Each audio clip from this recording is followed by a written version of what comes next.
अस्सलाम वालेकुम नाजरीन, अभी आपकी खिदमत में पेश है क्राइम टुडे न्यूज। माशरे के खामियों को, सरकारी महकमों की लापरवाहियों को उजागर किया जा रहा है। मैं Abdul Aziz, crime today news, Hyderabad. Telangana हुकूमत की जानिब से जो टीआरएस गवर्नमेंट है, टीआरएस गवर्नमेंट हर सतह पे मुसलमानों को मुस्तकिल धोखा देते आ रही है और अब ये धोखों की एक इंतहा ये हो चुकी है कि अब मुसलमानों के अक़ीदत से जुड़े हुए मामले, मेरी मुराद दरगाहें भी नहीं बची हैं। मैं यहाँ पर बात करूँगा हज़रत सैयद शाह सादुल्लाह हुसैनी रहमतुल्लाह अलैह बड़े पहाड़ की दरगाह की, जहाँ पर हुकूमत ने सबसे पहले टेंडर तो दिया और टेंडर देने के बाद कुछ अरसे के बाद उस टेंडर को वापस भी ले लिया। बात यहाँ पर यह है कि हुकूमत के एक एमएलए वज़ीर ज़राअत पोचाराम श्रीनिवास साहब उस कमेटी को मुस्तकिल रखते हुए तकरीबन 14 रुकनी कमेटी, जिसके अंदर 2 अरकान मुसलमान हैं, इन्हें कमेटी बनाते हुए उस दरगाह के ऊपर कब्ज़ा जमाए हुए हैं और ये बताने की कोशिश कर रहे हैं कि वो दरगाह को संभाले हुए हैं। जबकि हुकूमत का काम ये है कि दरगाह कोई सरकारी इंस्टीट्यूशन नहीं है, बल्कि दरगाह एक वक्फ बोर्ड के तहत है और वक्फ बोर्ड के तहत होने के लिए दरगाह से जो मुंसलिक मामलात है, जैसे मुस्तकिल माजी में भी जो टेंडर हुआ करता था, दरगाह से तकरीबन 2 करोड़ 28 लाख रुपए की सालाना आमदनी हुआ करती थी।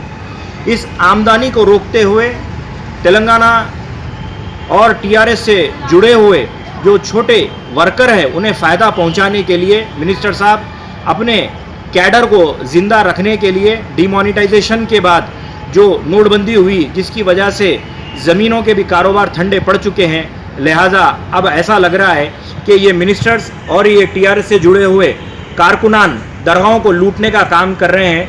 लिहाजा जो 2 करोड़ 28 लाख रुपए का जो टेंडर जाया करता था, उस टेंडर को बुलाया भी गया और उस टेंडर को हुकूमत ने वापस भी ले लिया और एक मीटिंग कॉल ऑफ करते हुए मिनिस्टर साहब ने तकरीबन 4,60,000 रुपये की आमदनी बताई 2 महीने के अंदर, जिसके अंदर मज़े की बात यह है कि तकरीबन 2,18,700 रुपये का खर्चा बताया गया और इस खर्चे के अंदर शर्म की बात है। मैं केसीआर साहब से ये अपील करना चाहता हूँ कि अगर उनकी नीयत सही है तो वो इस मामले के अंदर मदाखलत करें। महमूद अली साहब मुसलमानों की नुमाइंदगी करते हैं और नुमाइंदगी के साथ साथ डिप्टी सीएम का ओहदा रखते हुए एक नाकाम और एक नाकारा शख्स साबित हुए हैं कि उनके होते हुए शर्म के साथ कहना पड़ता है कि दरगाह के पैसों में से 10,200 रुपये के ड्राई फ्रूट्स खाए गए। ये मुसलमानों के लिए शर्म की बात है कि दरगाह से, औलिया अल्लाह की मज़ारात से, उससे होने वाली आमदनी से 10,200 रुपये के ड्राई फ्रूट खाए, 1,600 रुपये का मिनरल वाटर पिए और तकरीबन एक बार 950 और एक बार 4,000 रुपये की चाय पी गई।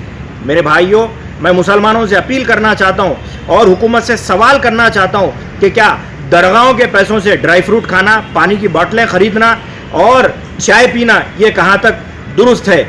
यहाँ पर जितनी जिम्मेदार और जितनी कसूरवार हुकूमत है, उतने ही कसूरवार महमूद अली साहब भी है। महमूद अली साहब की खामोशी और केसीआर साहब के जो वादे हैं, जो ये कहना है कि हम इस्लामिक सेंटर बना देंगे, हम ये कर देंगे, हम वो कर देंगे। मेरे भाई केसीआर साहब, मैं आपसे अपील करना चाहता हूँ कि सबसे पहले एक दरगाह बचाइए।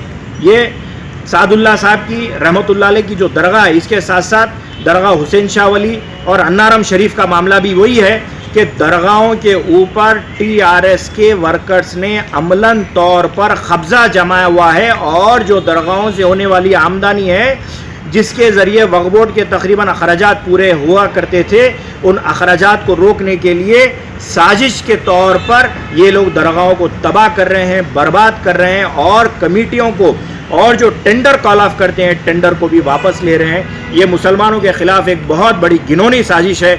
मुसलमान तो इसकी मुखालिफत करेंगे। इसके साथ साथ महमूद अली साहब, जो मुसलमानों के नुमाइंदा होने का दावा करते हैं, जिन्हें हालिया दिनों के अंदर स्वाइन फ्लू हुआ है, कहीं ऐसा तो नहीं है कि ये स्वाइन फ्लू का असर हमारे औलिया अल्लाह के दरगाहों के साथ खिलवाड़ का नतीजा तो नहीं है? ये उनके लिए सोचने और फिक्र करने वाली बात है। शुक्रिया। सच की तलाश का नाम क्राइम टुडे न्यूज। मुझे इजाजत दीजिए। अल्लाह हाफिज।